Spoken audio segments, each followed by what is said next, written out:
Good morning everybody. Let us start with today's daily dose of current affairs. Welcome back. Hope you enjoyed the last video. Today we will cover up the current affairs of yesterday, 4th of April 2021, and that would be under 10 minutes, right? Our first topic which we today would like to start with is that there was a Naxalite attack in Bijapur, right? Now this as such will never be asked in the form of any question in mains, right? The only topic which they can ask is the reasons of formation of Naxalism, right? The second thing which they'll focus now is that how are we tackling it, right? Now in your topic as such in syllabus we have a topic by the name of security forces and their mandate, right? So in the Bijapur attack, the security forces had 4-point cover, right? The first was STF, Special Task Force, right? Which was basically made up of Chhattisgarh State Police, right? Second is DRG, right? DRG is District Reserve Guard, right? Now the information which I am providing you, you can use it in your mains as a fodder and you can increase the length of your answer, right? The last force was Cobra, right? Cobra is Commando Battalion for Resolute Action, right? Now this is a special force which was designed to tackle Maoism and Naxalism in Chhattisgarh, Orissa and Jharkhand, right? Commando battalions, this Cobra battalion has special training and it is made specially for jungle warfare, right? You should know this.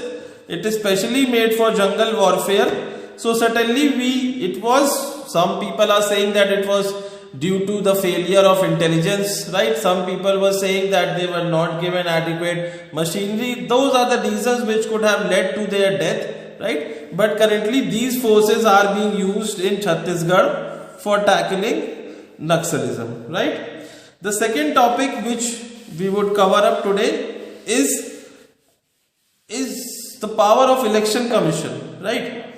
Now as such Lakshmikant is limited to a few things, right? We have to combine the newspaper plus the syllabus, right? Now election commission as such in Lakshmikant is a detailed chapter which you can go around. There is one power of election commission of India which I would like to focus is that election commission can impose a ban. You have to remember this. This might be an option in the prelims, that election commission has the power to impose a ban on any campaigning by any person. This person can be a candidate also who has never run an election, is his first time, and it can be a minister also, right? A sitting minister or a resigned minister, whatever the case may be, but election commission does have the power to impose a ban on any campaigning, okay? And this is particularly a quasi-judicial power, right? This is a quasi-judicial power because it is imposing, it is trying to tell somebody that you have to follow this, and this power is necessarily lying vested in India with the courts, right? Now the third topic which we have to cover is that in the 4th April's newspaper there was a mention of CAG, right? And CAG publishes 3 reports, right? Which they are mentioned in Lakshmikant. It is publishing 3 reports. Now one of the report is General and Social Sector Report.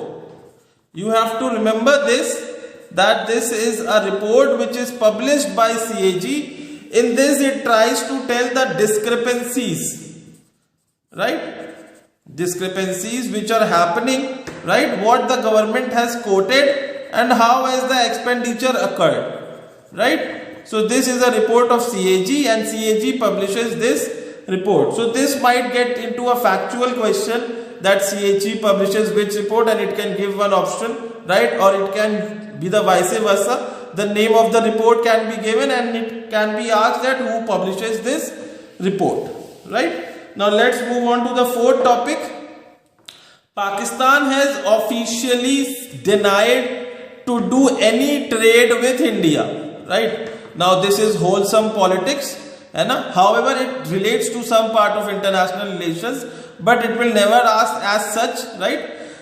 In this relation, it can ask questions on Jammu and Kashmir, however. Okay? Now, there are two topics in Jammu and Kashmir which I would like to cover today. First of all, the topic is that the Jammu and Kashmir, right, would be the third union territory to have state legislative assembly, right?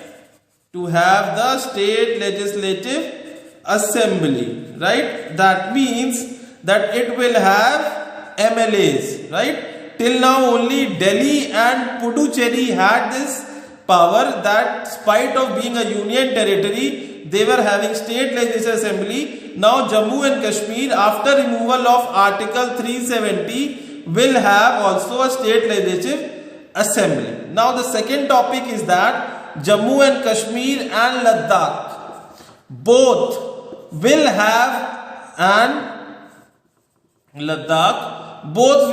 LG, right? Till now we have seen that Delhi has an LG, we have seen Puducherry has an LG, and this is an astonishing fact, Andaman and Nicobar also has an LG, right? So here we are seeing that Jammu and Kashmir both will have an LG. Now LG is Lieutenant Governor, right? Most of the union territories have administrators, but after removal of Article 370, we are seeing that Jammu and Kashmir and Ladakh will have an LG and it will not have an administrator, right? Like Lakshadweep has an administrator, but in the case of Jammu and Kashmir and Ladakh, we are seeing that it will have an LG, right? After this is the point number 5 is very important. In the newspaper, it was given that some of the Asian desert has the power to influence monsoons in India, right? I would like to cover, suppose Iran is here, right? Iran is basically a desert, and it does also have an Iranian plateau, right? So the winds will take this desert and it will reach India. Now, what will this effect of desert sand being flown to India have on monsoons, right? And it is a positive effect, right? We are seeing that the desert sand will certainly increase the precipitation, right? So this can be a factual question in prelims, that what effect does Asian desert have on monsoons? It is a positive effect, and the precipitation will certainly increase. It will also lead an increase to the moisture content. Okay. Now the last topic is that now our inflation rate has been fixed, right? And the inflation rate has been fixed at 4%. Inflation rate fixing is done, first of all, it is done every 5 years, right? Now it is being fixed at 4%. Another factual thing is that now it is done by Finance Ministry. Earlier it was not clear that who has to do it, Finance Ministry or the RBI, but now it is very, very solid by the 2016 amendment of the RBI Act. Clearly states that the inflation rate has to be fixed by Finance Ministry in consultation with the RBI, right? So that means the primary role lies of Finance Ministry and not the RBI, right?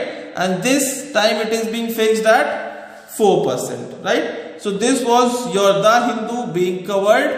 ठीक है, and Jai Hind.